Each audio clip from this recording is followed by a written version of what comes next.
also late on stage at a weekend concert in Nottingham. And we'll be speaking to one of those parents shortly. Yes, indeed. £55 each they paid for their tickets, and some of them only saw a few minutes of the concert before they had to go home. Carol will have all the weather for us in about 5 minutes. It's 12 minutes past 8. Now, waiting for your baby to come into the world is an exciting time for expectant mothers, but as the Duchess of Cambridge's recent visit to hospital showed, it can also be a challenging one. Well, now charities saying not enough's being done to help women suffering from pregnancy sickness, and it's calling for more research into medical treatment. We're joined this morning by Caitlin Dean from Pregnancy Sickness Support, and Jo Meek, a journalist who's expecting her first child in August, and you've had a pretty tough time, haven't you? Yeah, the last few weeks have been a bit hard. Yes, I mean, they say everybody refers to it as morning sickness, but it doesn't wait. Mine was mainly on an evening, I would say, just before I went to bed. From 4 p.m. onwards. That was when it was worse. Without going into too much horrible detail, just how bad was it? Lots of standing over the toilet being sick, and my husband rubbing my back and saying, "It'll be okay, it'll be okay." But yeah, lots of that, and one incident on a train that I won't go into with an audience. It must be very embarrassing. It's just really embarrassing. Lots of people looking at you, kind of looking as though, did you have a rough night last night? So, and it's just not that at all, you know. Not touched a drink for the last 4 months. Caitlin, Jo's not alone in this, of course, and people have always suffered from pregnancy sickness. But what are you saying, that there should be more drugs available, or what do you think should be done? There are safe and effective medications available at the moment, but they need more research to prove their safety. The safety is largely proven, but it's disseminating that research and also making it more solid by doing more research about the same drugs. I mean, you know, as soon as you hear or think about taking any kind of drugs when you're pregnant, you know, there is, of course, still that concern over what happened with thalidomide, isn't there? Absolutely, absolutely. But the ironic thing with that is that actually that incident has meant that that is partly why we know many of the drugs now are safe, because we don't give these out easily.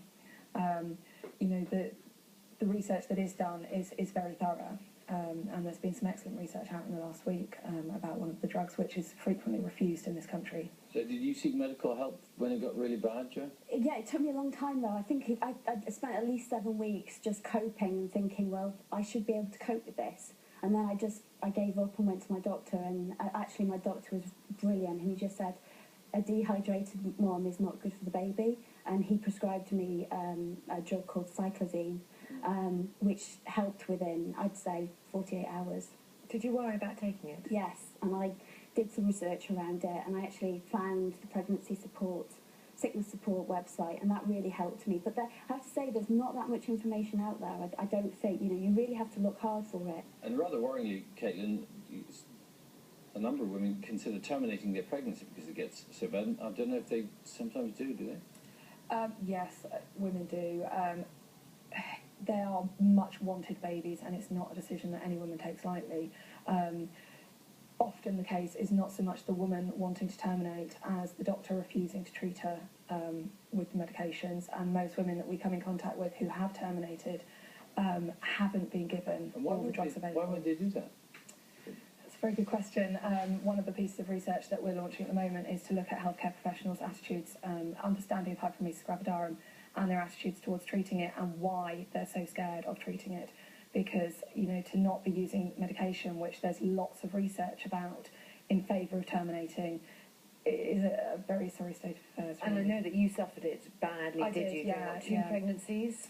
Yes, and my third wasn't as bad because I took preemptive medication, which is very proven, safe and effective. Did you generally think that this is so bad I might have to terminate these pregnancies? It did cross my mind, if I'm honest. I was being sick 20 to 30 times a day for months and months, you know, and yes, it's hard not to think that. Yeah. And we really wanted our baby. We'd been trying for months, and we were so excited to get pregnant, and that first morning I woke up and I was 6 weeks sick. Oh wow, we've got morning sickness.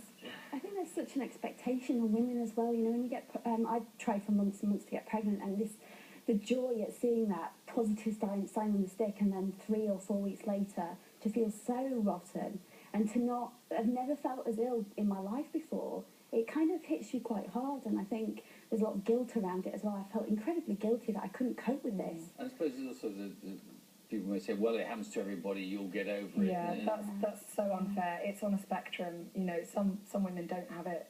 Some women have it a little bit. Some people have it badly, and some people have it severely, and it can be life-threatening. And what is your advice? Well, go and see a doctor. Absolutely, yes, Because they can help. And if they aren't being helpful, please get in touch with the charity. We offer support to women, which is really crucial because the isolation experienced in this condition is really severe. And can I just say to other people that I think that they're doing really, helping you by telling you to take a ginger biscuit or a drink. That doesn't help. Please don't do No, that. it just adds to the isolation. Everyone knows about those treatments, and they don't work when you've Not got when a it's that serious severe. complication of pregnancy that can be Pregnancy life-threatening. Sickness Support has a website that people can... We do pregnancysicknesssupport.org.uk, and we've got the research on there to take, and we need women to start taking We'll put those details the on our survey. website. Good luck to you. I understand you're feeling better at the moment, so fingers crossed it Thank you. stays that way. Thank you both. If you want to learn more about this, you can tune into Radio 5 Live's new Bump Club on Tony Livesey's show tonight from 11 o'clock, and they'll be following the experience of a group of pregnant women over the next 18 weeks. If you can't stay awake, because perhaps you're pregnant, it will be on iFlair as well, Indeed. the radio out there. Coming up.